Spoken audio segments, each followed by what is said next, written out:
पैगंबर मोहम्मद की शान में गुस्ताखी के खिलाफ सुप्रीम कोर्ट ने नुपुर शर्मा पर सख्त तबसरा किया है। सुप्रीम कोर्ट ने कहा है कि नुपुर शर्मा के बयान से मुल्क में लोगों के जज्बात को तकलीफ पहुंची है, इसके लिए नुपुर को पूरे मुल्क से माफी मांगनी चाहिए। कोर्ट ने कहा है कि ये जो कुछ हो रहा है उसकी जिम्मेदार नुपुर शर्मा है। नुपुर शर्मा जिनकी पैगंबर मोहम्मद पर तफसीर ने इस्लामी मुल्कों में भारी गुस्सा पैदा किया और मुल्क एहतजाजी मुजाहिरों का दौर मुल्क के अंदर शुरू हो गया। सुप्रीम कोर्ट ने यह भी कहा है कि मुल्क में जो हो रहा है और उदयपुर में जो कुछ हुआ उसके लिए वो अकेले ही जिम्मेदार है।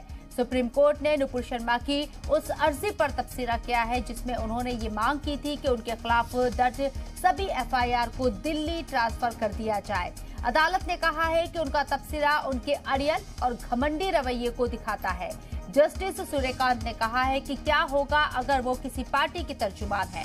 उन्हें लगता है कि उनके पास हुकूमत का बैकअप है और मुल्क के कानून का एहतराम किए बिना कोई भी बयान दे सकती हैं।